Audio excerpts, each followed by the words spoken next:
Even तो आज हम लोग स्टार्ट करने जा रहे हैं हाइड्रोकार्बन, और इस हाइड्रोकार्बन में हम लोग एल्केन, एल्कीन, एल्काइंस और एरोमेटिक हाइड्रोकार्बन्स के बारे में डिटेल्स में पढ़ेंगे, जिसमें हम लोग क्या पढ़ेंगे, उनके प्रिपरेशन की बात करेंगे और उनकी प्रॉपर्टीज की बात करेंगे, और प्रॉपर्टीज में भी हम लोग chemical properties and physical properties की बात करेंगे। यहाँ पे हम लोग नोमेनक्लेचर और आइसोमेरिज्म की बातें नहीं करेंगे, क्योंकि ऑलरेडी हमने आईयूपीएसी और आइसोमेरिज्म का जो कंडीशन है उसको हम लोगों ने आइसोमेरिज्म और आईयूपीएसी वाले टॉपिक में डिस्कस कर लिया है। तो यहाँ पे हम लोग प्योरली सिर्फ और सिर्फ हाइड्रोकार्बन्स का प्रिपरेशन कैसे करेंगे, इनके केमिकल प्रॉपर्टीज क्या है, इनके फिजिकल प्रॉपर्टीज क्या है और इनके यूजेस क्या हैं, ये सारे जो टॉपिक हैं इस वीडियो के अंदर हम लोग कवर करेंगे। तो हम लोग अंत तक बने रहेंगे और देखेंगे हाइड्रोकार्बन के ये सारे जो टॉपिक्स हैं उसको हम लोग किस तरीके से आसानी से लर्न कर सकते हैं, कैसे हम समझ सकते हैं, वो सारे डिस्कशन हम इस वीडियो में करेंगे। चलिए स्टार्ट करने जा रहे हैं हम लोग हाइड्रोकार्बन। देखिए, अगर हम हाइड्रोकार्बन की बात करते हैं तो हाइड्रोकार्बन्स में हमें क्या क्या पढ़ना है, पहले उसको हम लोग एक बार देख लेते हैं और फिर हम लोग कंटिन्यू करते हैं। तो चलिए सबसे पहले हम देख लेते हैं कि हाइड्रोकार्बन में हमें किस किस टॉपिक को कवर करना है। तो देखिए, यहाँ पे अगर हम हाइड्रोकार्बन की बात करें तो हाइड्रोकार्बन में जो हम लोग टॉपिक को कवर करेंगे वो होगा हमारा एल्केन, ठीक है। फिर हमारा होगा क्या जी, फिर जो हमारा होगा वो होगा एल्काइन, एल्कीन बोल सकते हैं, एल्कीन। फिर हम लोग बात करेंगे एल्काइन का, ठीक है। फिर हम लोग बात करेंगे किसका जी, एल्काइन का। और ठीक है, लास्ट में जो हम लोग डिस्कस करेंगे वो हम लोग डिस्कस करेंगे एरोमेटिक हाइड्रोकार्बन। किसकी बात करेंगे हम लोग, एरोमेटिक हाइड्रोकार्बन, ठीक है। तो इतने टॉपिक को हम लोग यहाँ पे डिस्कस करेंगे हाइड्रोकार्बन, ठीक है। एरोमेटिक हाइड्रोकार्बन में हम लोग क्या क्या डिस्कस करने जा रहे हैं, तो हम लोग डिस्कस करने जा रहे हैं एल्केन को, ठीक है। हम लोग यहाँ पे डिस्कस करेंगे किसको, एल्कीन को और एल्काइन को। और लास्ट में जो हम लोग डिस्कस करेंगे वो हम लोग डिस्कस करेंगे किसके बारे में, तो एरोमेटिक हाइड्रोकार्बन के। तो आइए थोड़ा ब्रीफ हम लोग यहाँ समझ लेते हैं। देखिए, एल्केन की अगर आप बात करते हैं तो इसका हम लोग जनरल फार्मूला क्या लिखते हैं, तो इसका हम लोग जनरल फार्मूला लिखते हैं CnH2n एंड +2 लिखते हैं, ठीक है। जहाँ पे हम n की जो वैल्यू है वो क्या पुट करते हैं, तो 1 एंड ऑनवर्ड हम लोग पुट करते हैं, 1 2 3 एंड ऑनवर्ड आप यहाँ पे रख सकते हैं। ये जो हमारा जो एल्केन होता है, ये एल्केन कैसा होता है, तो ये सैचुरेटेड होता है। ये कैसा होता है, सैचुरेटेड हाइड्रोकार्बन हम लोग इसको बोलते हैं। क्यों सैचुरेटेड हाइड्रोकार्बन हम लोग बोलते हैं, सैचुरेटेड हाइड्रोकार्बन इसलिए बोलते हैं क्योंकि यहाँ कार्बन और कार्बन के बीच में कैसा बॉन्ड होता है, सिंगल बॉन्ड होता है। तो ये कुछ यहाँ पे बेसिक इंफॉर्मेशन है यहाँ पे। और अगर हम एक और यहाँ पे पॉइंट ऐड करना चाहें तो हम ऐड कर सकते हैं कि जो हमारा एल्केन होता है, इस एल्केन को हम लोग पैराफीन के नाम से भी जानते हैं। क्या जानते हैं जी, इसको हम लोग पैराफीन के नाम से भी जानते हैं, क्योंकि इसकी रिएक्टिविटी क्या होती है, बहुत कम होती है, ठीक है। तो ये कुछ बेसिक इन्फॉर्मेशन है किसके बारे में, एल्केन के बारे में। अब चलिए हम लोग डिस्कस कर रहे हैं किसके बारे में, तो एल्कीन के बारे में। तो अगर एल्कीन का जनरल फार्मूला देखेंगे तो यहाँ पे आएगा Cn और H2n होगा, जहाँ पे n की जो वैल्यू है, n की वैल्यू 2 से शुरू होता है एंड ऑनवर्ड आप रख सकते हैं, ठीक है। अब देखिए, अगर आप इसकी बात करते हैं तो यहाँ पे अगर हम बोले तो उसी तरीके से यहाँ अगर आप बात करते हैं तो यहाँ पे कार्बन और कार्बन के बीच में क्या होता है, डबल बॉन्ड होता है। नेक्स्ट अगर हम देखें किसको, एल्काइन का, तो एल्काइन का जो जनरल फार्मूला होता है CnH2n और माइनस क्या होता है 2, जहाँ पे n की वैल्यू अगर आप पुट करते हैं तो ये 2 ऑनवर्ड्स, 2 और इससे आगे आप पुट करते हैं, और यहाँ पे कार्बन और कार्बन के बीच में ट्रिपल बॉन्ड होता है। यानी अगर आप बोलें तो ये जो हैं एल्कीन और एल्काइन, इसको हम लोग बोलते हैं अनसैचुरेटेड हाइड्रोकार्बन, अनसैचुरेटेड हाइड्रोकार्बन, ठीक है।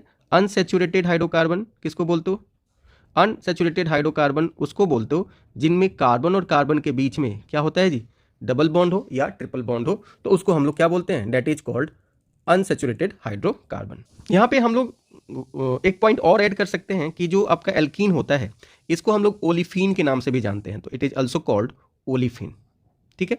तो यहाँ पे हमने कुछ बेसिक इंफॉर्मेशन गैदर किया, यहाँ पे हमने देखा, जिसमें हमने क्या देखा कि एल्केन का जनरल फार्मूला क्या है, इसको हम लोग सैचुरेटेड क्यों बोलते हैं, इसको पैराफिन हम लोग बोलते हैं, तो क्यों बोलते हैं, क्योंकि इसकी रिएक्टिविटी कम होती है। उसी तरह से हमने यहाँ पे किसके बारे में देखा, तो हमने यहाँ पे एल्कीन के बारे में देखा, और एल्कीन का हमने यहाँ पे जनरल फार्मूला देखा।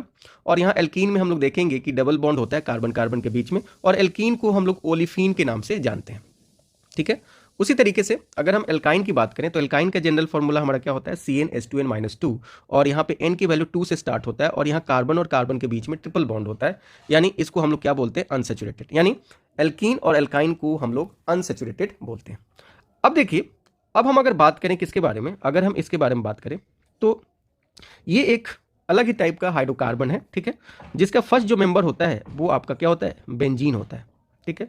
और अगर बेंजीन का अगर आप स्ट्रक्चर देखें तो बेंजीन का स्ट्रक्चर जो होता है वो कुछ इस तरीके से होता है। यहाँ भी कार्बन और कार्बन के बीच में डबल बॉन्ड है, लेकिन हम इसको सैचुरेटेड कंप्लीटली नहीं बोलते, क्योंकि एल्कीन और एल्काइन से कुछ अलग तरीके का क्या करता है, कैरेक्टर शो करता है। तो यहाँ पे हम लोग इसको अलग ही कैटेगरी में रखते हैं और इसको हम लोग एरोमेटिक कंपाउंड्स बोलते हैं। अब देखिए, एरोमेटिक कंपाउंड्स के बहुत सारे एग्जांपल्स हमने पढ़ा है, तो बाकी के जो डिटेल्स हैं हम लोग पढ़ेंगे जब हम लोग एरोमेटिक हाइड्रोकार्बन से स्टार्ट करेंगे, तो ठीक है। अगर आप इसका बेंजीन का अगर फॉर्मूला देखें तो बेंजीन का फॉर्मूला आप लिख सकते हो C6 और H6, ठीक है। तो ये कुछ बेसिक सा इंफॉर्मेशन है जिससे आपको ये पता चल गया कि आप हाइड्रोकार्बन में क्या क्या पढ़ना है। तो देखिए, हाइड्रोकार्बन में अब मैं बता दूं, जितना भी आपने यहाँ पे टॉपिक पढ़ा, इन सब के बारे में हमको क्या करना है, प्रिपरेशन देखना है। इनका क्या करना है, प्रिपरेशन के बारे में पढ़ना है, प्रिपरेशन मेथड के बारे में पढ़ना है कि भाई हम इसको बनाएंगे कैसे, ठीक है।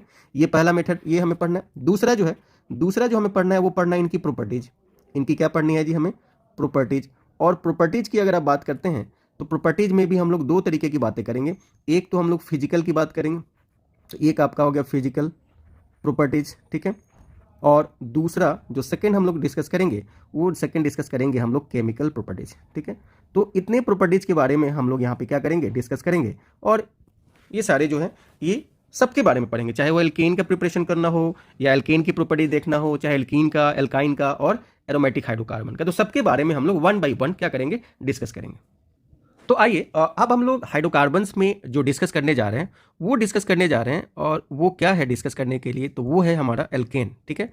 तो हम लोग यहाँ पे हाइड्रोकार्बन्स में जो पहला टॉपिक है, फर्स्ट टॉपिक है, वो हमारा क्या है जी, वो हमारा एल्केन्स, ठीक है। तो देखिए, एल्केन्स के बारे में अगर आप बेसिक इन्फॉर्मेशन देख रहे हैं तो आपने अभी देखा कि एल्केन्स का जो जनरल फार्मूला होता है, अगर मैं इसका जनरल फार्मूला लिखूँ, ठीक है, तो जनरल फार्मूला हम लोग क्या लिखते हैं, तो इसका जनरल फार्मूला हम लिखते हैं CnH2n और +2, ठीक है। जहां पे n की जो वैल्यू है वो हम n की वैल्यू क्या पुट करते हैं, 1 पुट करते हैं, 2 पुट करते हैं एंड सो ऑन, आगे की तरफ आप बढ़ते जाइए। यानी अगर आप n की वैल्यू 1 पुट करते हैं, ठीक है, अगर आप देखिए, अगर आप यहाँ पे n की वैल्यू अगर 1 पुट करते हैं तो हमारा जो फर्स्ट मेंबर मिलेगा वो मिलेगा आपका CH4, ठीक है। अगर n का वैल्यू 2 पुट करते हैं तो अगर आपका देखें n का वैल्यू अगर कितना पुट करते हैं, n का वैल्यू अगर 2 पुट करते हैं तो आपको मिलेगा C2H6 एंड सो ऑन। तो इसको हम लोग इथेन बोलते हैं, ठीक है। तो ये पॉइंट यहाँ पे आपको समझ में आ गया, यानी फर्स्ट मेंबर जो है एल्केन का उसको हम लोग क्या बोलते हैं, मीथेन बोलते हैं। इसी तरीके से अगर हम बात करें तो अब हम नेक्स्ट अगर बात करें तो वहाँ पे हम क्या देखते हैं कि इसको हम लोग पैराफीन के नाम से जानते हैं, ठीक है। इसको हम लोग एल्केन को किस नाम से जानते हैं, पैराफीन के नाम से जानते हैं। पैराफीन क्यों है, क्योंकि ये लेस रिएक्टिव होता है। ये क्या होता है, लेस रिएक्टिव होता है, इसलिए हम लोग इसको पैराफीन के नाम से भी जानते हैं, ठीक है। ये पॉइंट अपने को समझ में आ गया। अब देखिए, अगर आप यहाँ पे नोमेनक्लेचर की बात करें, ठीक है, तो देखिए IUPAC नोमेनक्लेचर की अगर बात करेंगे आप यहाँ पे, तो IUPAC नोमेनक्लेचर में हम लोग कैसे इसका नोमेनक्लेचर लिखते हैं, IUPAC नेम अगर आपको लिखना हो तो IUPAC नेम कैसे लिखते हो, ठीक है। तो देखिए जी, इसमें जो आपका सफिक्स होता है, ठीक है, अगर आप देखेंगे तो जो यहाँ पे प्राइमरी सफिक्स जिसको आप बोलते हो, प्राइमरी जो सफिक्स होता है उसमें हम लोग क्या लगा देते हैं, उसमें हम लोग लगाते हैं ANE। और बाकी के जो डिटेल्स हैं हम लोग कहाँ पे जानते हैं, हमने जब IUPAC डिस्कस किया था तो वहाँ पे ये बातें हम लोग करते हैं। एन कब लगता है, जब भी कार्बन और कार्बन के बीच में सिंगल बॉन्ड होता है, तो वैसे केस में हम लोग प्राइमरी जो सफिक्स होता है वो ANE क्या करते हैं, लगाते हैं। अब देखिए, हम यहाँ पे आइसोमेरिज्म को, ये नोमेनक्लेचर को डिस्कस नहीं करेंगे क्योंकि नोमेनक्लेचर को ऑलरेडी हमने डिस्कस कर लिया है। अब देखिए, अगर आपसे बोला जाए कि अगर आइसोमर्स की बात करें, ठीक है, अगर आपसे बोला जाए कि आइसोमर्स की अगर बात करें तो आइसोमर्स में अगर आप देखिएगा तो आइसोमर्स भी हमने इस पॉइंट डिस्कस किया है इसका, और उसमें हम लोगों ने क्या डिस्कस किया कि ये एक तो स्ट्रक्चरल आइसोमर्स शो करता है, ठीक है, स्ट्रक्चरल आइसोमर्स आपको शो करता है, ठीक है। अब स्ट्रक्चरल आइसोमर्स के बहुत सारे टाइप्स हैं, वहाँ पे हम लोग देखेंगे। अब स्ट्रक्चरल आइसोमर्स में भी जनरली ये क्या शो करेगा, तो ये जनरली आपको PI शो करेगा, ठीक है, और ये क्या करेगा, CI शो करेगा, ठीक है। और दूसरा स्टीरियो में आता है जिसको हम बोलते हैं कॉन्फॉर्मेशनल, ठीक है, कॉन्फॉर्मेशनल आइसोमेरिज्म, कॉन्फॉर्मेशनल, ठीक है, आइसोमेरिज्म, ठीक है। आइसोमेरिज्म। ठीक है, तो ये सारे जो है पॉइंट्स हमने डिस्कस किया हुआ है, ये आपको देखना होगा। ठीक है, यहाँ पे हम लोग बेसिकली क्या पढ़ेंगे, तो यहाँ पे हम लोग बेसिकली पढ़ेंगे कि भाई हम कैसे इसका प्रिपरेशन करेंगे। तो चलिए स्टार्ट करते हैं अब हम लोग इसके प्रिपरेशन मेथड को। तो चलिए हेडिंग डाल दीजिए, और हेडिंग में हम लोग क्या डालेंगे कि अब हम लोग जो पढ़ने जा रहे हैं वो पढ़ने जा रहे हैं method of preparation of alkene. आप एल्केन को किस तरीके से बनाइएगा। ठीक है, ये सारे पॉइंट्स को हम लोग यहाँ पे डिस्कस करेंगे।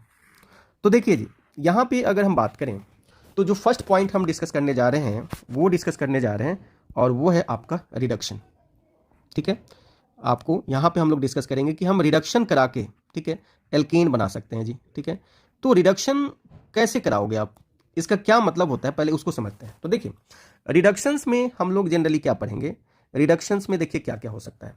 रिडक्शंस में आप डबल बॉन्ड या आप ट्रिपल बॉन्ड को किस में बदल सकते हो, तो आप सिंगल बॉन्ड में बदल सकते हो। ये भी एक रिडक्शन है, यानी आप क्या बोल सकते हो कि पाई बॉन्ड का किस में बदलना, सिग्मा बॉन्ड में बदलना भी क्या है, रिडक्शन है। ठीक है, यानी ये कब कैसा होगा, कैसे होगा ये पॉइंट। तो देखिए, हम बोलते हैं कि अगर आप हाइड्रोजन को ऐड कर दीजिए तो रिडक्शन है, या अगर आप वहां से ऑक्सीजन को निकाल दीजिए तो रिडक्शन है। ठीक है, या आप वहां से नाइट्रोजन को निकाल दीजिए तो रिडक्शन है, चाहे आप वहां से हैलोजन को निकाल दीजिए तो आप क्या है, रिडक्शन कहिएगा इसको। ठीक है, तो आप क्या देखेंगे कि यहाँ पे हम लोग दो तरीके का केस देखेंगे। ठीक है, क्या क्या केस देखेंगे, ये वाला जो कंडीशन होगा यहाँ जहाँ पे पाई बॉन्ड आप बदलते हो किसमें, सिग्मा बॉन्ड में, ये होगा आपका अनसैचुरेटेड। ठीक है, इसको हम बोलेंगे अनसैचुरेटेड हाइड्रोकार्बन। ठीक है, यानी अनसैचुरेटेड हाइड्रोकार्बन का अगर आप क्या करा देते हो, अगर आप रिडक्शन करा देते हो तो आपको एल्केन मिल जाएगा। तो भाई अनसैचुरेटेड में क्या क्या आएगा, तो भाई अनसैचुरेटेड में आपके पास आएगा एल्कीन। ठीक है, और जो दूसरा आएगा वो क्या आएगा, एल्काइन। ठीक है, यानी हम एल्कीन और एल्काइन का अगर रिडक्शन करा दें तो हमको क्या मिल जाता है, हमें एल्केन मिल जाता है। तो एक तो ये पॉइंट देखेंगे, दूसरा क्या पॉइंट देखेंगे, दूसरा इस वाले पॉइंट में हम लोग क्या देखेंगे, यहाँ पे हम लोग किसका रिडक्शन कराएंगे, तो यहाँ पे हम लोग रिडक्शन कराएंगे डेरिवेटिव्स ऑफ हाइड्रोकार्बन का, है ना। यहाँ पे हम लोग रिडक्शन कराएंगे किसका, डेरिवेटिव्स ऑफ हाइड्रोकार्बन। ठीक है, हाइड्रोकार्बन्स, यानी आप यहाँ से दो तरीके से रिडक्शंस करा के एल्केन बना सकते हो। क्या क्या है जी, फर्स्ट हमने क्या पढ़ा कि अगर आपके पास क्या हो, अगर आपके पास एल्कीन हो, ठीक है, या आपके पास क्या है, एल्काइन है। ठीक है, अगर इस एल्कीन और एल्काइन का अगर आप क्या कर देते हो, रिडक्शन करा देते हो, ठीक है, तो आपको क्या मिल जाता है, एल्केन मिल जाता है। बिल्कुल सही। दूसरा आपने क्या बोला कि अगर आपके पास क्या है, डेरिवेटिव ऑफ हाइड्रोकार्बन से, अगर आपके पास क्या है, डेरिवेटिव ऑफ हाइड्रोकार्बन है, और डेरिवेटिव ऑफ हाइड्रोकार्बन का अगर आप क्या करिएगा, रिडक्शंस कराओगे, अगर डेरिवेटिव ऑफ हाइड्रोकार्बन का क्या करा दोगे आप, रिडक्शन करा दोगे, तो भी आपको क्या मिल जाएगा जी, एल्केन मिल जाएगा। ठीक है, तो ये पॉइंट अपने को समझ में आ गया कि भाई हम पहला जो मेथड देखने जा रहे हैं, इस मेथड में हम लोग किसकी बात करेंगे, तो हम लोग रिडक्शन की बात करेंगे। और रिडक्शंस का क्या मतलब होता है, तो देखिए, पाई बॉन्ड का सिग्मा बॉन्ड में बदलना रिडक्शन कहलाता है। पाई बॉन्ड कहाँ होता है, अनसैचुरेटेड हाइड्रोकार्बन में, यानी CC के बीच में, यानी एल्कीन और एल्काइन होगा। और दूसरा जो कंडीशंस होगा जहां से आप ऑक्सीजन निकाल सकते हो, नाइट्रोजन निकाल सकते हो, हैलोजन निकाल सकते हो, तो ये आपको कहलाएंगे डेरिवेटिव्स ऑफ हाइड्रोकार्बन। तो आइए वन बाय वन हम लोग समझते हैं कि कहां पे किस तरीके की बात होगी। तो देखिए, अगर मैं डेरिवेटिव ऑफ हाइड्रोकार्बन की बात करूं, ठीक है, तो यहां पे आपको क्या क्या मिलेगा। देखिए, अगर इसमें अगर आप देखोगे तो यहां पे आपको क्या क्या मिलेगा, तो यहां पे आपको COOH ग्रुप मिलेगा। ठीक है, यहां पे आपको COX मिलेगा, यहां पे आपको CHO मिलेगा, यहां पे आपको कीटोन मिलेगा ऐसा, और यहां पे आपको X मिलेगा। तो इन सबको, ये सबको हम लोग किस में बदल देंगे, अगर हम इसका रिडक्शन करा दें तो ये सब रिडक्शन करा के क्या दे देते हैं, ये रिड्यूस होके क्या दे देंगे आपको, एल्केन का फॉर्मेशन कर देते हैं। ठीक है, तो आप इस तरीके से यहाँ पे बोल सकते हो, यानी एल्कीन से, एल्काइन से भी हम बना सकते हैं, carboxylic acid, acyl halide, aldehyde, ketone और हैलाइड से भी हम लोग क्या कर सकते हैं, एल्केन का फॉर्मेशन कर सकते हैं। तो चलिए वन बाय वन हम लोग अब समझने जा रहे हैं कि कैसे हम लोग करेंगे। तो चलिए अब हम लोग रिडक्शंस में हम लोग डिस्कस जो करने जा रहे हैं उसको हम लोग देखते हैं। तो देखिए, रिडक्शंस में हम लोग डिस्कस करने जा रहे हैं कि अगर आपको यहाँ पे हम लोग फर्स्ट पॉइंट ए ले लेते हैं। ठीक है, फर्स्ट का ए पॉइंट हम पढ़ने जा रहे हैं कि अगर आपको बनाना है एल्केन तो हम किससे बना सकते हैं, तो from alkenes and alkynes, alkenes and alkynes and alkynes, अगर आप एल्कीन या एल्काइंस का क्या कर दो, रिडक्शन करा दो। बेसिकली हम लोग यहाँ पे क्या करेंगे, रिडक्शन कराएंगे, यानी आप बोल सकते हो कि reduction of alkene and alkynes. तो ये आपको रिड्यूस होके क्या दे देंगे, ये आपको रिड्यूस होके एल्कीन का फॉर्मेशन कर दें। यानी अगर आप इसको सिंपली ऐसे लिखें कि अगर आपके पास क्या है, एल्कीन है, ठीक है, या आपके पास क्या है, एल्काइन है, एल्काइन है, तो अगर आप इस एल्कीन और एल्काइन का अगर आप रिडक्शन करा देते हैं, क्या करा देते हैं, अगर आप रिडक्शन करा देते हैं तो आपको यहाँ पे मिल जाएगा, क्या मिल जाएगा, एल्केन का फॉर्मेशन हो जाएगा। आपको क्या मिल जाएगा यहाँ पे, एल्केन का फॉर्मेशन हो जाएगा।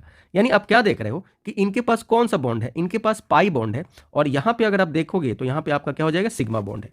यानी यहाँ पे क्या होगा, तो हम लोग देखेंगे कि यहाँ पे एडिशन रिएक्शन होगा, ठीक है, और कौन सा एडिशन होगा वो हम लोग बात करेंगे। तो एक्चुअली रिडक्शंस में क्या होगा कि यहाँ पे एडिशन होगा, और एडिशन में हम लोग देखेंगे कि हाइड्रोजन आके ऐड होगा, और जब एडिशन रिएक्शन होगा तो आप देखोगे कि जो एक पाई बॉन्ड है, ध्यान से समझना इस पॉइंट को, एक पाई जो बॉन्ड है ये 2 सिग्मा बॉन्ड में क्या हो जाता है जी, बदल जाता है, और इसी को हम लोग एडिशन रिएक्शंस भी बोलते हैं। अब आइए समझते हैं इसको और देखते हैं कि आखिर किस तरीके से होगा। तो देखिए, आपको यहाँ पे रिड्यूस कराने के लिए कुछ ना कुछ लेना पड़ेगा, किसके प्रेजेंस में लेना पड़ेगा, ये सब बातें अपने को समझना होगा। तो देखिए यहाँ पे जो हम लोग कैटलिस्ट की बात करते हैं, यहाँ पे हम लोग क्या करते हैं, कैटलिस्ट की जो बात करते हैं, वो कैटलिस्ट हम लोग यहाँ पे क्या लेते हैं वो देख लेते हैं। देखिए यहाँ पे जो हम लोग कैटलिस्ट लेते हैं वो जनरली हम लोग मेटल लेते हैं, क्या लेते हैं, मेटल लेते हैं। यानी मेटल यहाँ पे अपना सरफेस क्या करता है जी, प्रोवाइड कराता है, और यहाँ पे हाइड्रोजिनेशन होता है। अब देखिए यहाँ पे जो होता है वो प्रोसेस क्या होता है, तो देखिए यहाँ पे जो प्रोसेस होता है उसको बोलते हैं hydrogenation, hydrogenation. Hydrogenation of alkene अगर करा दो या हाइड्रोजिनेशन ऑफ एल्काइन करा दीजिए तो वो आपको क्या दे देता है, तो वो आपको दे देता है एल्केन। तो हाइड्रोजिनेशन का क्या मतलब होता है, हाइड्रोजिनेशन का मतलब होता है एडिशन ऑफ H2 मॉलिक्यूल्स, ठीक है। H2 मॉलिक्यूल्स का एडिशन ही क्या कहलाता है जी, हाइड्रोजिनेशन कहलाता है। तो जब आप क्या करोगे, जब भी आप यहाँ पे बात करोगे तो यहाँ पे हम लोग देखेंगे कि एडिशन होगा किसका, तो यहाँ पे ये जो रिएक्शन है ये कैसा रिएक्शन है, आप बोल सकते हो कि एडिशन रिएक्शन है। कैसा रिएक्शन है ये, एडिशन रिएक्शन है, ठीक है। यानी हाइड्रोजन का मेटल के कैटलिस्ट के प्रेजेंस में रिएक्ट करना क्या कहलाता है, हाइड्रोजिनेशन कहलाता है। और हाइड्रोजिनेशन कैसा रिएक्शन होगा, तो ये एडिशन रिएक्शन होगा। कैसा रिएक्शन होगा, एडिशन रिएक्शन होगा। अब देखिए यहाँ पे एडिशन की अगर बात करेंगे तो हाइड्रोजन का जो एडिशन होगा वो हाइड्रोजन का एडिशन होगा सीन एडिशन। कैसा एडिशन होगा, सीन एडिशन होगा यहाँ पे, ठीक है। सीन एडिशन का क्या मतलब होता है, हाइड्रोजन का सेम साइड में एडिशन। अगर डबल बॉन्ड है या ट्रिपल बॉन्ड है और उधर अगर आप देख रहे हो कि सेम साइड में ही अगर हाइड्रोजन आके ऐड हो रहा है तो इसी को हम लोग क्या बोलते हैं, this is called syn addition. आइए इसको एग्जांपल से हम लोग समझते हैं। जैसे देखो ये हमारे पास सी ट्रिपल बॉन्ड सी है, ठीक है।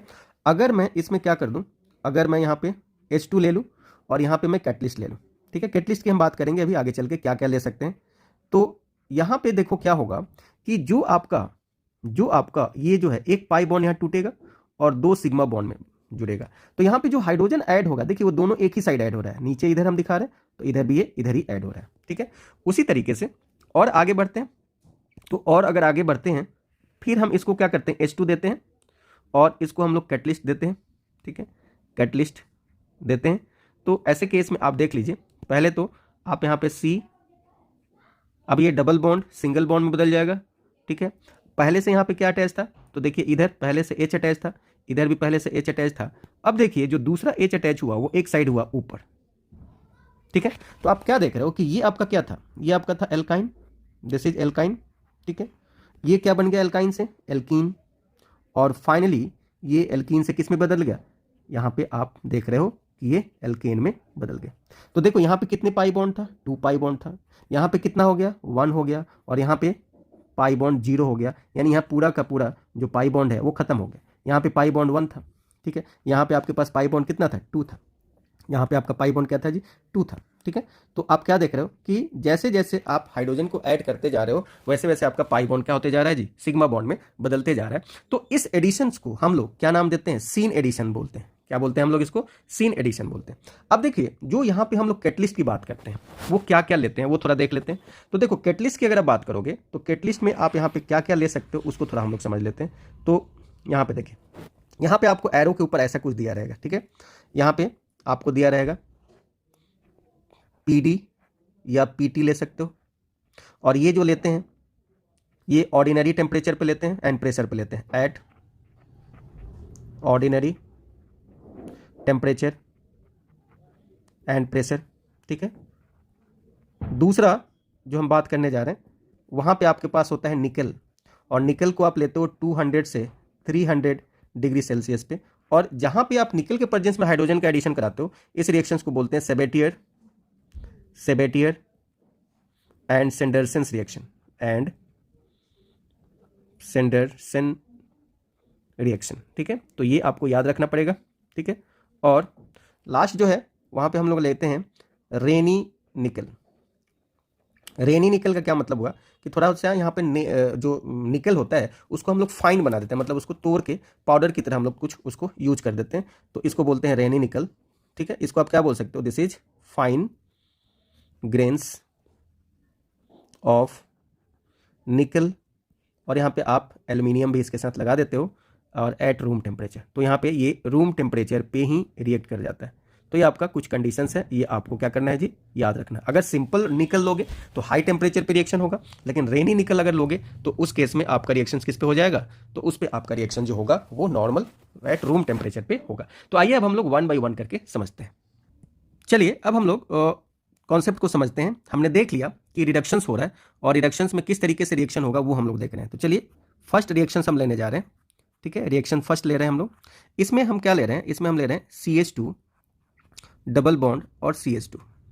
ठीक है, अब देखिए, अब आपको क्या बोलेगा कि जो एरो है उसके ऊपर ऐसे दे देगा, या तो H2 ऐसे दे देगा और ऐसे ऑब्लिक देके PD PT या निकल भी आपको दे सकता है। मैं इसको नीचे लिख देता हूँ। ठीक है, तो ऐसा दे देगा और नीचे लिख देगा PD PT और ऐसे निकल आपको ऐसे लिख सकता है। ठीक है, इसका क्या मतलब हुआ, इसका ये मतलब हुआ कि आप जो ये रिएक्शंस लिख रहे हो, ठीक है, ये रिएक्शंस जो आप लिख रहे हो इसको आप ऐसे भी लिख सकते हो, CH2 डबल बॉन्ड CH2, और यहाँ पे आप इसको क्या लिख सकते हो, H2 ऐसे प्लस भी लिख सकते हो और एरो के ऊपर आप ऐसे निकल भी दे सकते हो। ठीक है, या आप एरो के ऊपर क्या दे सकते हो, अगर मैं इसी को फिर से लिखूँ CH2 डबल बॉन्ड CH2 और ये आपका क्या हो गया H2, तो एरो के ऊपर आप ऐसे PT भी दे सकते हो, या यही चीज़ अगर लिखने जानते हो तो आप इस तरीके से भी लिख सकते हो। तो कैसे भी आप लिख सकते हो, आपकी मर्जी, आप ऐसे भी इसको लिख सकते हो और यहाँ पे आप क्या लिख सकते हो, PD।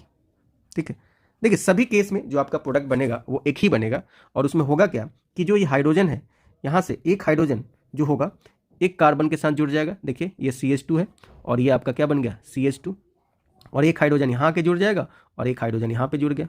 सेम यहाँ भी आप वैसे ही लिख सकते हो, ये CH2 हो गया, ये आपका CH2 हो गया, और एक हाइड्रोजन आके यहाँ पे जुड़ जाएगा और एक हाइड्रोजन आके यहाँ पे जुड़ जाएगा। सेम यहाँ भी वही, यानी सभी जगह एक ही टाइप का प्रोडक्ट बनेगा। तो आप कोई भी रिप्रेजेंटेशन आप यूज कर सकते हो। तो ये इस तरीके का यहाँ पे आपका बन गया, यानी अगर मैं इसको लिखूँ तो मैं इसको ऐसे लिख सकता हूँ CH3 सिंगल बॉन्ड CH3। ठीक है, तो आपने यहाँ पे क्या देखा, आपने यहाँ पे देखा कि ये क्या था, ये था आपका इथीन, ये क्या था आपका इथीन, और इधर आपका क्या बन गया इथेन, क्या बन गया आपका इथेन। एक्चुअली यहाँ पे जो मेटल होता है वो मेटल अपना मेटल सरफेस प्रोवाइड करता है। अगर आप इसको थोड़ा क्रम में समझें तो कुछ इस तरीके से रिएक्शन होता है। देखिए ये मेटल का सरफेस है, ठीक है, इस मेटल के सरफेस पे आके ये जो C डबल बॉन्ड है, ठीक है, ये टूट जाता है और टूट के इस मेटल सरफेस के साथ जुड़ जाता है। उसी तरीके से हाइड्रोजन भी जो होता है वो आके इस मेटल सरफेस से क्या हो जाता है, जुड़ जाता है। अब क्या होता है धीरे धीरे कि ये बॉन्ड इनका टूटता है, यहाँ से इनका ये बॉन्ड भी टूटता है और एक हाइड्रोजन यहाँ जुड़ जाता है और एक हाइड्रोजन यहाँ जुड़ जाता है, और इस तरीके से आपको क्या बन जाता है, यहाँ पे एल्केन का फॉर्मेशन हो जाता है। तो यहाँ पे अब आपको कोई भी एग्जांपल दे दे आप आसानी से कर सकते हो। तो चलिए दूसरा एग्जांपल हम लोग लेते हैं। चलिए तो आप इसका बता दीजिए सीधा सीधा। आपके पास है CH3, आपके पास है CH डबल बॉन्ड और आपके पास है CH2। अगर मैं यहाँ पे हाइड्रोजन ले लूँ, ठीक है, और यहाँ पे प्रेजेंस में किसका ले लूँ, या तो निकल ले लूँ, या तो PT ले लूँ, या तो PD ले लूँ, तो बता दीजिए क्या होगा यहाँ से। तो देखिए यहाँ से ये बॉन्ड, एक पाई बॉन्ड यहाँ से टूट जाएगा, और पाई बॉन्ड जब टूटेगा तो एक बॉन्ड यहाँ पे आएगा और एक बॉन्ड यहाँ पे आएगा। उसी तरीके से यहाँ से हाइड्रोजन के बीच का भी ये बॉन्ड टूटेगा तो एक हाइड्रोजन यहाँ के जुड़ जाएगा और दूसरा हाइड्रोजन यहाँ के जुड़ जाएगा, यानी डबल बॉन्डेड कार्बन पे ही आके क्या होंगे, हाइड्रोजन आपको ऐड हो जाएंगे। तो आपका प्रोडक्ट कुछ ऐसे बन गया CH3, ये देखिए ये हो गया CH2 और ये सिंगल बॉन्ड आपका हो गया CH3। ठीक है। यहाँ पे एडिशन कैसा होगा, सीन एडिशन होगा, आपको यहाँ से समझ सकते हो, देखो ये सबके सब एक ही साइड अटैच हो रहा है, तो हम लोग इसको सीन एडिशन बोलते हैं। ठीक है, तो यहाँ पे हम दिखा नहीं रहे हैं, ऊपर हमने दिखा दिया। तो ये आपका क्या था, ये हमारा था प्रोपीन, ये हमारा क्या था जी, प्रोपीन, और प्रोपीन से हमने क्या बना दिया, प्रोपेन। आप यहाँ पे क्या देख रहे हो, अगर आप इस रिएक्शंस पे देखोगे तो क्या देख रहे हो, तो भाई यहाँ पे मैं देख रहा हूँ कि पाई जो हो रहा है वो किस में बदल रहा है, सिग्मा में बदल रहा है। कार्बन जितना पहले है उतना ही कार्बन लास्ट में भी है, याद रखिए। यानी यहाँ पे अनसेचुरेटेड कंपाउंड, अनसेचुरेटेड जो कंपाउंड है वो किस में बदल रहा है, सेचुरेटेड कंपाउंड में क्या हो रहा है, बदल रहा है। ये कैसा रिएक्शन है, तो ये आपका एडिशन रिएक्शन है। तो ये सारी बातों को हम लोग ध्यान रखेंगे कि जब भी आपको हाइड्रोजनेशन कराना है तो हाइड्रोजनेशन इस मैनर में आपका होगा। अब आइए, अब हमने करना है दूसरा रिएक्शन जो है, वो रिएक्शन कराना है किसका, वो रिएक्शन कराना है वो आपका कराना है एसिटिलीन का, मतलब ट्रिपल बॉन्डेड कार्बन का। तो अगर मैं ऐसा ले लूँ और यहाँ पे C ट्रिपल बॉन्ड और यहाँ पे लिख दूँ CH, ठीक है।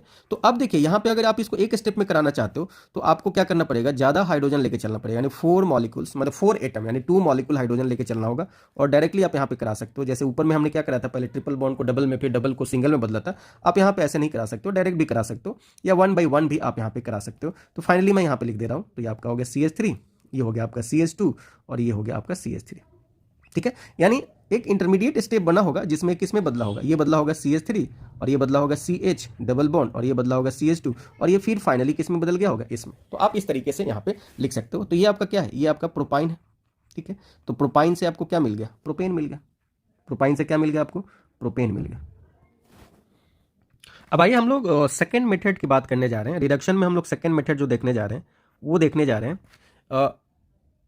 Reduction with red phosphorus and HI। ठीक है, यानी यहाँ पे हम लोग रिड्यूसिंग एजेंट क्या लेने जा रहे हैं, याद रखिए ये रिड्यूसिंग एजेंट है, रिडक्शन विथ रेड फॉस्फोरस और प्लस HI, और ये आपका रहेगा 150 डिग्री सेल्सियस पे। ठीक है, यानी यहाँ पे आप बोल सकते हो कि जो यहाँ पे रिड्यूसिंग एजेंट है, जो आपका रिड्यूसिंग एजेंट है, ठीक है, वो रिड्यूसिंग एजेंट क्या है, तो वो आपका है रेड फॉस्फोरस प्लस HI। ठीक है, तो इस पॉइंट को आपको ध्यान रखना होगा। तो यहाँ पे हम लोग इसके ऊपर वाले में एल्केन को तो एल्कीन को कर लिया, एल्काइन को कर लिया।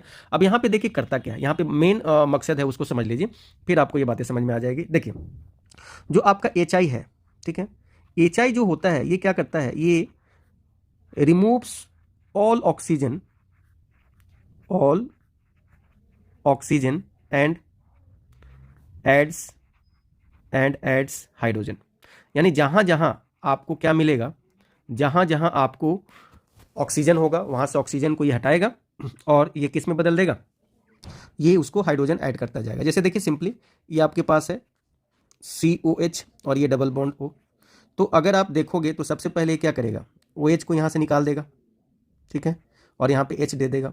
फिर अगर आप देखोगे तो फिर ये क्या करेगा कि अब यहाँ पे अब इस डबल बॉन्ड को फिर OH में बदल देगा और फाइनली ये आपको किस में बदल देगा, तो देखिए C और यहाँ पे H हो गया, फिर यहाँ पे H हो गया और यहाँ पे आपको H हो गया। यानी आपको एनी हाउ इसको हमने किस में बदल दिया, तो इसको हमने किस में बदल दिया, इसमें बदल दिया। यानी देखिए ये C डबल बॉन्ड O है, इसको हमने किस में बदल दिया, CH2 में बदल दिया, और O को हमने किस में बदल दिया, H में बदल दिया। OH में OH को हटा दिया, O को हटा दिया। यानी यहाँ पे देखिए जहाँ भी डबल बॉन्ड रहेगा और O रहेगा वहाँ पे 2 हाइड्रोजन आगे जुड़ेगा, और जहाँ पे ये ऑक्सीजन है यहाँ से ये ऑक्सीजन हटेगा तो वहाँ पे 1 हाइड्रोजन आपको रहेगा। तो इस मैनर में आपको क्या करना है, ये रिएक्शंस कराना है। तो आइए समझते हैं इस रिएक्शंस को कैसे आप करा सकते हैं। जैसे मान लीजिए आपके पास ऐसा केस है, RC डबल बॉन्ड O और यहाँ पे OH है, ठीक है। तो अगर आपको यहाँ पे क्या दिया रहे, ऊपर अगर दे दिया रहे रेड फॉस्फोरस और प्लस HI अगर आपको दे दिया जाए, ठीक है, ये वैल्यू अगर आपको दे दिया जाए, तो आपको करना क्या है, आपको यहाँ पे इस डबल बॉन्ड O को बदल देना है CH2 में और यहाँ से ये ऑक्सीजन को हटा देना है, ठीक है। तो ये आपका क्या बन गया, ये बन गया R और ये आपको बन गया CH3, और यहाँ से क्या निकल जाएगा जी, तो यहाँ से निकलेगा I2 और प्लस पानी, ठीक है। तो ये ध्यान रखना है अपने को, यहाँ से इस तरीके का केस बनेगा। अब आइए और एग्जाम्पल लेते हैं। अब हम अल्डिहाइड लेते हैं, C डबल बॉन्ड OH, इसका भी रिएक्शन सेम करा दीजिए किससे, रेड फॉस्फोरस और प्लस HI के साथ।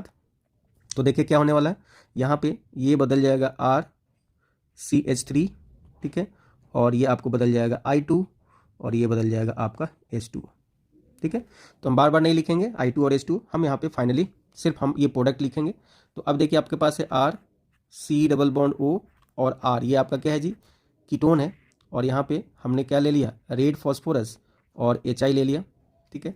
तो यहाँ पे आपको क्या बन जाएगा, R, और ये C डबल बॉन्ड O किस में बदल जाएगा, CH2 में, और ये बन जाएगा R। उसी तरीके से अगर आपके पास क्या हो, एल्कोहल हो तो R, और ये अगर OH हो, अगर आप यहाँ भी रेड फॉस्फोरस की बात करते हैं तो ये आपका रेड फॉस्फोरस प्लस क्या हो जाएगा, HI, और ये आपको यहाँ से क्या बन जाएगा, R और H बन जाएगा, एल्केन बन जाएगा, और यहाँ से बाकी सब बाहर निकल जाएंगे। उसी तरीके से यहाँ पे आपका जो RI है, जिसको RH हम लोग बोल रहे थे, ये भी अगर देखेंगे तो ये इनके प्रेजेंस में किस में बदल जाएंगे, RH में बदल जाएंगे, यानी एल्केन का फॉर्मेशन कर देंगे। अब देखिए यहाँ पे जो फॉस्फोरस है, फॉस्फोरस क्या करता है कि फॉस्फोरस जो होता है वो क्या करता है कि I2 के साथ रिएक्ट करके यहाँ से I2 को रिमूव कर देता है। I2 को क्या कर देता है जी, रिमूव कर देता है, ठीक है। तो ये पॉइंट ध्यान में रखना है कि यहाँ पे जो फॉस्फोरस है वो क्या करता है कि आयोडीन के साथ रिएक्ट करके और उसको क्या कर देता है, बाहर निकाल देता है, ठीक है। यानी अगर आप ये रिएक्शन देखते हैं तो ये बना देता है PI3, ठीक है। तो यहाँ से आपको ये सारी बातों को याद रखना है, ठीक है। अब इस तरीके से आप यहाँ पे रिएक्शन करा सकते हैं, ठीक है। आइए और भी हम पॉइंट को डिस्कस कर रहे हैं, ठीक है, जिसमें हम लोग पहला तो डिस्कस कर लिया कि रेड फॉस्फोरस है तो किस तरीके से करेंगे, और भी बहुत सारे पॉइंट्स हैं जिसमें रिडक्शन होगा डेरिवेटिव ऑफ हाइड्रोकार्बन का, और वो एल्केन में चेंज होगा।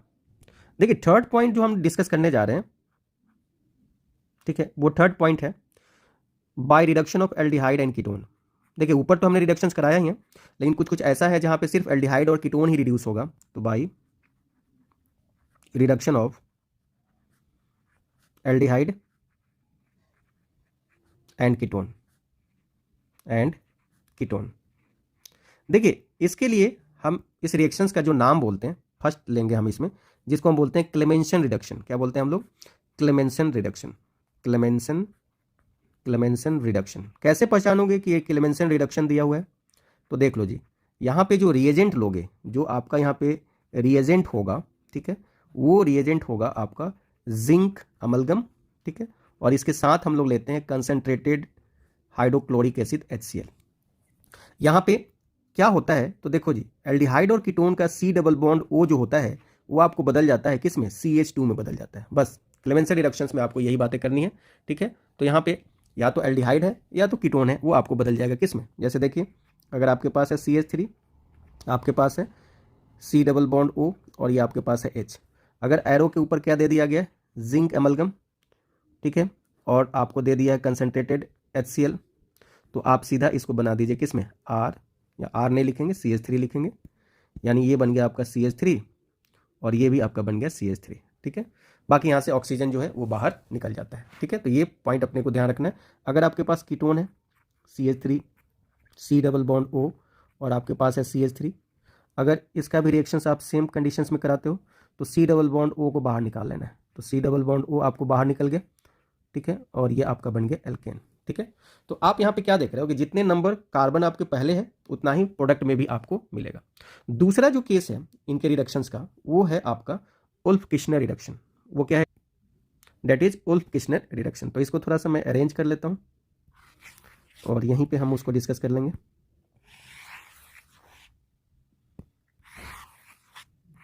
तो पहला तो हमने डिस्कस कर लिया, दूसरा जो हम लोग डिस्कस करने जा रहे हैं वो दूसरा भी आपको यहीं पे डिस्कस कर देते हैं। सेकंड जो है वो है आपका Wolff Kishner reduction, Wolff Kishner reduction.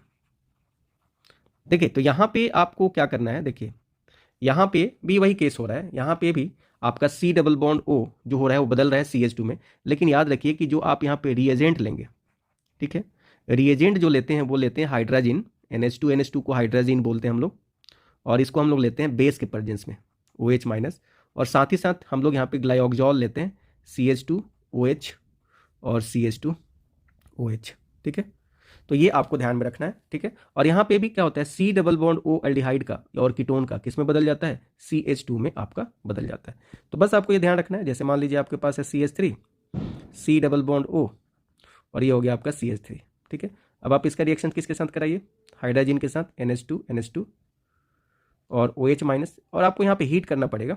तो देखिए क्या बन जाता है, यहाँ पे C double bond O CH2 में बदल जाता है जी, ध्यान रखिए, और यहाँ से बाहर निकल जाता है नाइट्रोजन N2, ठीक है। उसी तरह से एल्डिहाइड का भी आप करा सकते हैं, CH3 C double bond OH। अगर सेम रिएजेंट अगर आप ले रहे हो, ये हीट है, सेम अगर रिएजेंट ले रहे हो तो आपको ये बन गया CH3 और CH3, और यहाँ से आपको क्या मिल जाता है जी, N2 बाहर निकल जाता है।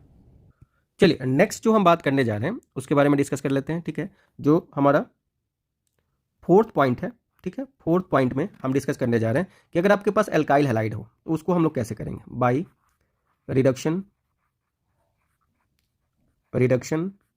ऑफ हैलाइड, ठीक है। यहाँ पे अगर हैलाइड हो उसका रिडक्शन अगर हम करेंगे तो देखिए यहाँ पे आपको क्या करना है, यहाँ पे जो रिड्यूसिंग एजेंट लेना है, क्या लेना है जी, यहाँ पे जो रिड्यूसिंग एजेंट लेना होता है वो रिड्यूसिंग एजेंट क्या होता है, तो वो रिड्यूसिंग एजेंट जनरली होता है metal plus acid, metal plus acid, ठीक है।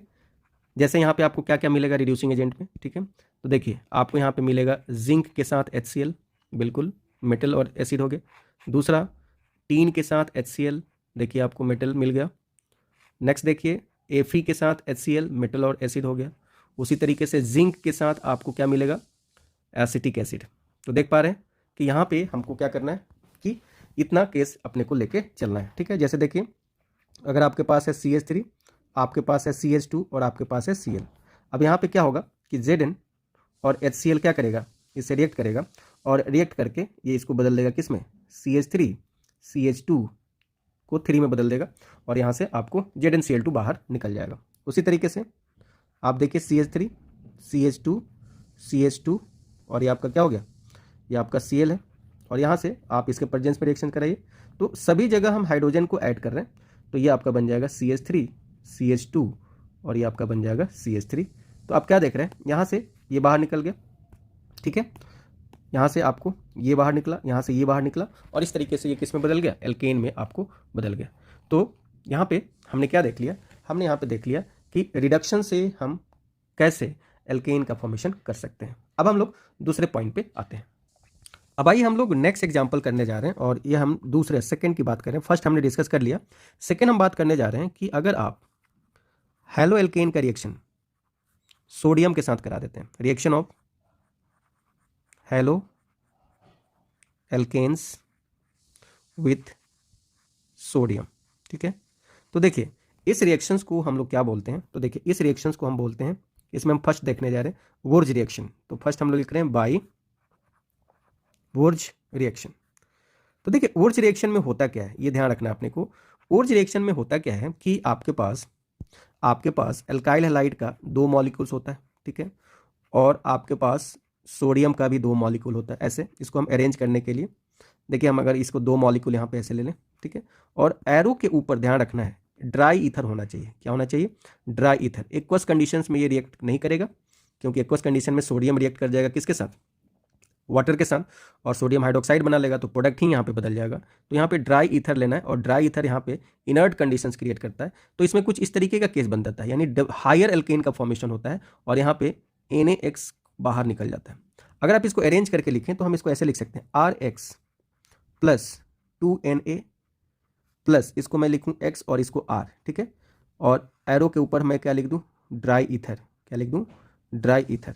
तो अब आपको करना क्या है कि देखिए ये और ये बाहर निकल जाएंगे, ठीक है। तो जब ये और ये बाहर निकलेंगे तो कौन आपस में जुड़ जाएंगे, R और R, ठीक है, और प्लस यहाँ से निकल जाएगा 2NaX, ठीक है। तो इस तरीके से आप देखोगे कि इसमें हायर एल्केन का फॉर्मेशन आपका होता है।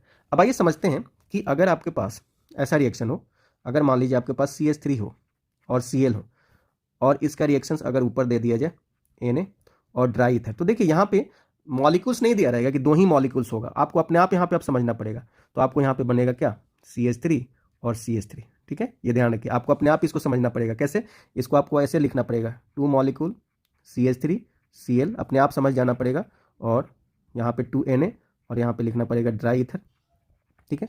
तो ये आपका बन जाएगा CH3, ठीक है। या आप ऊपर वाले इस तरीके से लिख के कर सकते हो। तो कोई ज़रूरी नहीं है कि आपको 2 मॉलिक्यूल हमेशा दिया जाए, आपको ये अपने आप ही समझना है, ठीक है। अब देखिए अगर आपके पास ऐसा केस हो CH3 CH और ये आपके पास CH3 है और ये Cl है, अब इसका अगर रिएक्शंस कराओगे किसके साथ, सोडियम के साथ, ड्राई ईथर के साथ, ड्राई ईथर के प्रेजेंस में, तो अब क्या होगा देखिए यहाँ से क्या होगा कि ये तो हटेगा, अब ये डबल हो जाएगा, ठीक है। अब ये डबल हो जाएगा तो आप इसको कैसे लिख सकते हो, आप इसको ऐसे लिखो CH3 C और ये H हो गया और ये नीचे CH3। उसी तरीके से इधर भी एक इसी का डुप्लीकेट करो आप, CH और ये आपका CH3 और ये आपका क्या हो गया जी, CH3। ठीक है, तो इस तरीके से आप इसको क्या कर सकते हो, बना सकते हो। अब यहाँ पे देखिए, यहाँ पे अगर आप रिएक्टिविटी की बात करते हैं, अगर हम यहाँ पे रिएक्टिविटी की बात करते हैं कि अल्काइल हैलाइड का रिएक्टिविटी ऑर्डर क्या होगा, reactivity order of alkyl halide, अगर आप रिएक्टिविटी ऑर्डर की बात करते हो एल्काइल हैलाइड का, तो सबसे ज़्यादा जो रिएक्टिव होता है RI, फिर होता है RBr, फिर होता है RCl और सबसे कम आपको होता है RF। ठीक है, RI क्यों होता है, क्योंकि इसका बॉन्ड लेंथ क्या होता है, बड़ा होता है। बॉन्ड लेंथ बड़ा होने से रिएक्टिविटी बढ़ जाती है जी। ठीक है, तो ये ध्यान रखिए कि ये रिएक्टिविटी ऑर्डर आपसे पूछेगा तो आप इस तरीके से आंसर करेंगे। दूसरा कंडीशन देखिए यहाँ से क्या है, यहाँ पे सिर्फ और सिर्फ इवन नंबर के ही हायर एल्केन बनेंगे। इवन नंबर जो होगा यहाँ बनेगा किसका, हायर एल्केन का। जो भी यहाँ पे हायर एल्केन बनेगा वो उसमें नंबर ऑफ कार्बन एटम जो होगा वो इवन नंबर रहेगा। ठीक है, या आप बोल सकते हो कि सिमेट्रिकल एल्केन का फॉर्मेशन होगा, सिमेट्रिकल एल्केन का फॉर्मेशन होगा। ये बात आप यहाँ पे ध्यान रखिएगा। सिमेट्रिकल एल्केन का मतलब हुआ कि इसमें नंबर ऑफ कार्बन एटम कैसा होगा, इवन नंबर आप में रहेगा। ठीक है, तो ये ध्यान अपने को रखना है कि हमेशा यहाँ इवन नंबर में ही बनेगा। अब देखिए कहीं कहीं मिक्स्ड होता है। ठीक है, अभी तो हमने ऊपर देखा सिंपल, कहीं कहीं मिक्स्ड ऊर्ज रिएक्शन भी होता है। ठीक है, तो मिक्स ऊर्ज रिएक्शन में क्या होगा उसको हम लोग समझते हैं। देखिए मिक्स ऊर्ज रिएक्शन में क्या होगा, जैसे मान लीजिए आपके पास ये है, अलग अलग हो जाएगा। अगर मान लीजिए कि CH3Br है और दूसरा जो है दूसरा मॉलिक्यूल हो गया CH3 CH2 और Br हो गया, वहाँ पे आप एक ही ले रहे थे, यहाँ पे अब दो अलग अलग हो गया। अब यहाँ पे सोडियम हो गया और देखिए ये डाईथाइल ईथर को हम लोग ऐसे लिखते हैं, ड्राई। ठीक है, तो अब यहाँ पे क्या होगा, तो देखिए यहाँ पे अब अलग अलग तरीके का केस बनेगा। कैसे, देखो इनका तो एक डबल कर दो, इनका भी डबल कर दो और एक इनका और एक इनका बनाओ। पहले देखो, पहले कैसे करो, पहले आप ऐसे करो CH3Br प्लस CH3Br। मैं इसको स्टेप में तोड़ रहा हूँ, इस रिएक्शंस को स्टेप वाइज तोड़ रहा हूँ। तो अगर आप इसका रिएक्शंस कराओगे ETO तो आपका क्या बन जाएगा, CH3 ठीक है जी। तो मेरा पहला प्रोडक्ट बन गया CH3। ठीक है जी, दूसरा प्रोडक्ट बनाओ इसका, दूसरे के लिए मैं दूसरे वाले को रिएक्ट करा दूँ CH3CH2Br plus CH3CH2Br। Same conditions लेता हूँ तो हमारा 4 कार्बन का एल्केन बन जाएगा CH3CH2CH2CH3 ऐसा। ठीक है, तो दूसरा आपका बन गया क्या, CH3CH2CH2 एंड CH3। और तीसरा जो कंडीशन होगा उसमें दोनों को अलग अलग मिला दो, प्लस CH3CH2CBr यहाँ पे है ना, और ये कंडीशन आप सेम लेके चलो। तो अब आपके पास 3 कार्बन का कंपाउंड बन गया ऐसा। तो अब आप यहाँ पे नेक्स्ट ले लो CH3CH2 और ये बन गया CH3। ठीक है, तो अब क्या देख रहे हो यहाँ पे, ये मिक्स आपको क्या बना, हाइड्रोकार्बन का फॉर्मेशन हुआ। तो इस तरीके से आप यहाँ पे कर सकते हो। ठीक है, यानी मिक्स में क्या लिखते हो, मिक्स में आप क्या लेते हो, मिक्स में आप ये लेते हो कि यहाँ पे 2 डिफरेंट एल्काइल हैलाइड रिएक्ट करता है। 2 डिफरेंट एल्काइल हैलाइड जब रिएक्ट करता है, एल्काइल हैलाइड जब रिएक्ट होता है तो हम लोग उसको बोलते हैं क्या जी, मिक्स ऊर्ज रिएक्शन। यहाँ पे एक नोट लिख लेना, ठीक है, कि मीथेन इस मेथड से नहीं प्रिपेयर्ड होता है। ठीक है, मीथेन कैनॉट बी प्रिपेयर्ड इस मेथड से, चाहे वो मिक्स हो चाहे ऊर्ज रिएक्शन सिंपल हो, यहाँ नहीं बनता है, मीथेन का फॉर्मेशन यहाँ पे नहीं होता है। ये बात आप ध्यान रखिएगा। चलिए नेक्स्ट जो हम देखने जा रहे हैं वो हम लोग थर्ड पॉइंट देखने जा रहे हैं, और वो हम लोग देख रहे हैं from carboxylic acid, from carboxylic acid.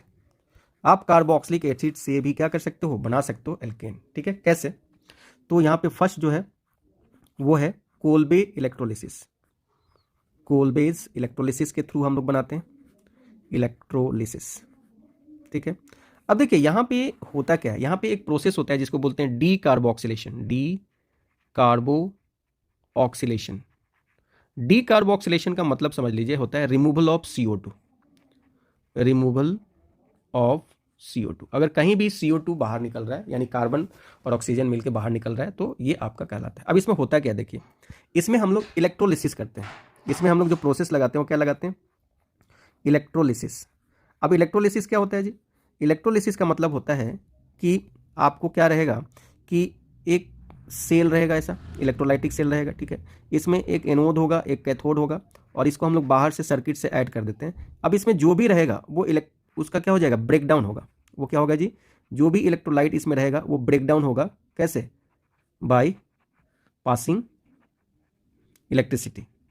तो यहाँ पे जैसे ही आप इसमें इलेक्ट्रिसिटी पास करते हो तो वो ब्रेक डाउन होता है, और ब्रेक डाउन किस में होता है? ये आयंस में टूट जाते हैं। ये किस में टूट जाते हैं? आयंस में टूट जाते हैं, यानी कोई प्लस बना देगा और कोई माइनस बना देगा। और ऐसा होने से अब देखिए यहाँ पे एनोड होगा और यहाँ पे कैथोड होगा। एनोड पॉजिटिव चार्ज होता है और कैथोड पे नेगेटिव चार्ज होता है। अब इनके बीच में प्लस और माइनस चार्ज को अगर छोड़ोगे तो माइनस चार्ज प्लस की तरफ मूव करेगा और प्लस चार्ज माइनस टर्मिनल की तरफ मूव करेगा। तो यहाँ पे कुछ इस तरीके का केस होता है। तो आइए समझते हैं यहाँ पे आप क्या लेते हो, R C double bond O, O और लेते हो Na। इसको बोलते हैं हम लोग सोडियम या पोटेशियम सॉल्ट, यहाँ पे आप लेते हो, ठीक है, और कार्बोक्सिलिक एसिड। अब इसका हम लोग करते हैं इलेक्ट्रोलिसिस। क्या करते हैं हम लोग? इलेक्ट्रोलिसिस। और ऐसा करने से अब देखिए क्या बन जाता है, ये 2 कार्बन वाला बन जाता है एल्केन, प्लस यहाँ से निकल जाता है CO2, प्लस निकलता है H2 और प्लस बन जाता है आपका NaOH। अब देखिए यहाँ पे आपसे ये प्रोडक्ट पूछता है कि बताइए कहाँ कौन बनता है, तो ये बनता है एनोड पे, ये बनता है जी एनोड पे, और ये कहाँ बनता है? कैथोड पे। ये बनता है कैथोड पे, यानी एनोड पे ऑक्सीडेशन के थ्रू ये बनता है जी, और कैथोड पे जो बनता है वो रिडक्शंस के थ्रू आपको बनता है। तो ये ध्यान में अपने को रखना है, ठीक है। अब यहाँ पे देखिए क्या हो रहा है, यहाँ पे आप क्या देख रहे हो कि NaOH का फॉर्मेशन हो रहा है। तो आप क्या देख रहे हो कि OH माइनस का जो कंसंट्रेशन है वो यहाँ पे क्या हो रहा है? इंक्रीज हो रहा है। और जब OH माइनस आयन का कंसंट्रेशन इंक्रीज होगा तो सॉल्यूशन का pH भी क्या होगा? इंक्रीज हो जाएगा। तो ड्यूरिंग इलेक्ट्रोलिसिस अगर आप देखिएगा तो pH इंक्रीज कर जाता है। देखिए यहाँ पे आप CH4 का फॉर्मेशन नहीं कर सकते, can not be prepared, can not be prepared, ये बात ध्यान रखिएगा। यहाँ पे हमेशा हम लोग देख रहे हैं हायर एल्केन का फॉर्मेशन हो रहा है, ठीक है। और यहाँ पे देखिए कि जो H2 गैस है, ठीक है, जो H2 गैस है वो कहाँ रिलीज हो रहा है? वो रिलीज हो रहा है कैथोड पे, ठीक है। और जो CO2 गैस है वो कहाँ रिलीज हो रहा है? वो हो रहा है आपका एनोड पे। तो ये क्वेश्चन आपको यहाँ से पूछा जा सकता है, ठीक है। नेक्स्ट जो हम बात करने जा रहे हैं वो बात करने जा रहे हैं सोडा लाइम डीकार्बोक्सिलेशन। अगर आपके पास कार्बोक्सिलिक एसिड का सॉल्ट है और उसका रिएक्शन हम लोग सोडा लाइम के साथ करा रहे हैं, soda lime decarboxylation, D carboxylation, ठीक है। अब देखिए सोडा लाइम क्या होता है? सोडा लाइम होता है NaOH और CaO का जो मिक्सचर होता है उसको हम लोग सोडा लाइम बोलते हैं। तो अगर आपके पास क्या है, CH3COON है, सोडियम सॉल्ट ऑफ एसिड है, और इसको आप सोडा लाइम के साथ रिएक्शन करा देते हो, लेकिन यहाँ पे आपको हीट देना है, तो यहाँ से आपको बन जाता है CH4 और यहाँ से आपको निकल जाता है क्या है? Na2CO3, ठीक है। तो इस तरीके से यहाँ पे आप क्या कर सकते हो? बना सकते हो। लेकिन यहाँ पे आप क्या देख रहे हो कि यहाँ पे जो भी प्रोडक्ट बन रहा है उसमें कार्बन का जो नंबर है वो डिक्रीज हो रहा है ना, यानी इसमें जो प्रोडक्ट बनेगा उसमें कार्बन जो होगा नंबर वो 1 से डिक्रीज कर जाता है, तो ये याद रखिएगा। अच्छा, यहाँ पे एक केस आता है कि अगर आपके पास ऐसा केस हो, CH3 C double bond O, आपके पास है CH2 C double bond O और आपके पास है OH, इसको बोलते हैं बीटा कीटो एसिड, बीटा कीटो एसिड, है ना। तो अगर आपके पास बीटा कीटो एसिड है, बीटा कीटो एसिड अगर आपके पास है, तो यहाँ पे आपको सोडा लाइम की जरूरत ही नहीं पड़ती है, सिंपली आप केवल हीट कर दीजिए, no need to soda lime, ठीक है। तो ये सीधा सीधा बन जाता है ऐसा, CH3 C double bond O और ये बन जाता है CH2 और यहाँ पे आपका H रहेगा और यहाँ से CO2 बाहर निकल जाता है। तो ऐसे केस में डीकार्बोक्सिलेशन कराने के लिए no need of what? No need of soda lime, soda lime की जरूरत यहाँ पे नहीं होती है। चलिए नेक्स्ट जो हम बात करने जा रहे हैं वो हमारा 4th पॉइंट है, और 4th पॉइंट में हम डिस्कस करने जा रहे हैं from Grignard agent, from Grignard reagent, ठीक है। देखिए ग्रिग्नार्ड एजेंट कैसे बनता है पहले उसको आप समझ लेते हैं। ग्रिग्नार्ड एजेंट बनाने के लिए आपको क्या लेना पड़ता है? आपको लेना पड़ता है RX और इसका रिएक्शन कराना पड़ता है Mg के साथ, लेकिन यहाँ भी आपको लेना पड़ता है ड्राई ईथर। क्या लेना पड़ता है? ड्राई ईथर, ठीक है। तो ये आपको बना देता है RMgX, ठीक है। और इसी को हम लोग बोलते हैं ग्रिग्नार्ड एजेंट। RMgX को क्या बोलते हैं हम लोग? Grignard agent. तो ये ध्यान रखना है अपने को, ग्रिग्नार्ड एजेंट जो होता है ये बहुत हेल्पफुल होता है। यहाँ से ये जो होता है यहाँ पे ये नेगेटिव चार्ज आ जाता है और इस पे आपका क्या हो जाता है जी? पॉजिटिव चार्ज आ जाता है, और यहाँ पे आसानी से आप क्या कर सकते हैं? रिएक्शंस करा सकते हैं। तो ग्रिग्नार्ड एजेंट का रिएक्शंस आप करा के क्या कर सकते हैं? एल्केन का फॉर्मेशन कर सकते हैं। जैसे देखिए अगर मेरे पास क्या है, मेरे पास CH3 है, CH2 है और हमारे पास OH है, ठीक है। अगर मैं इसका रिएक्शन किसके साथ करा दूं, इसका रिएक्शन मैं CH3 और MgBr के साथ करा दूं, ठीक है, तो यहाँ से क्या होता है कि ये रिएक्ट करके सीधा का सीधा क्या बना देता है जी, मीथेन का फॉर्मेशन कर देता है, ठीक है, और ये आपका बाहर निकल जाता है, क्या बन जाएगा MgBr, और ये आपका बन जाएगा क्या जी, OC2H5। कैसे रिएक्शन हुआ होगा देखिए,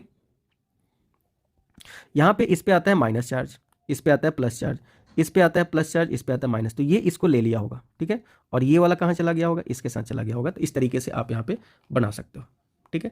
नेक्स्ट देखते हैं, नेक्स्ट जो है हमारा फिफ्थ पॉइंट वो है from metal carbide, from metal carbide. अगर आप मेटल कार्बाइड, और ये जो प्रोसेस कराते हैं हम बोलते हैं बाय हाइड्रोलिसिस, ठीक है। तो मेटल कार्बाइड के थ्रू आप कैसे कराते हैं वो देख लीजिए। देखिए आपके पास है ये Al4C3, और इसका रिएक्शन अगर आप वाटर के साथ कराते हैं, हाइड्रोलिसिस हो गया, ये हीट हो गया, तो यहाँ पे बन जाता है CH4, और ये आपका बन जाता है एल्यूमिनियम हाइड्रोक्साइड, ठीक है। बेरिलियम का अगर कार्बाइड है B2C प्लस 4H2O के साथ इसका क्या कर दीजिए, रिएक्शन करा दीजिए, हीट कर दीजिए, तो ये बन गया आपका CH4, और ये बन गया 2BeOH होल ट्वाइस, ठीक है। तो मेटल कार्बाइड से भी हम लोग क्या कर लेते हैं, फॉर्मेशन कर लेते हैं किसके, एल्केन की, ठीक है। तो आज के वीडियो में हमने क्या डिस्कस कर लिया, आज के वीडियो में हमने डिस्कस कर लिया प्रिपरेशन ऑफ एल्केन, और हमने प्रिपरेशन ऑफ एल्केन के अलग अलग मेथड को डिस्कस किया है। नेक्स्ट वीडियो में हम लोग डिस्कस करेंगे इसके फिजिकल प्रॉपर्टीज की और केमिकल प्रॉपर्टीज की, ठीक है। तो आज के लिए हम लोग यहीं रुकते हैं, नेक्स्ट क्लास में हम लोग डिस्कस करेंगे नेक्स्ट टॉपिक को, जो कि है physical properties and chemical properties of alkene. Okay, thank you.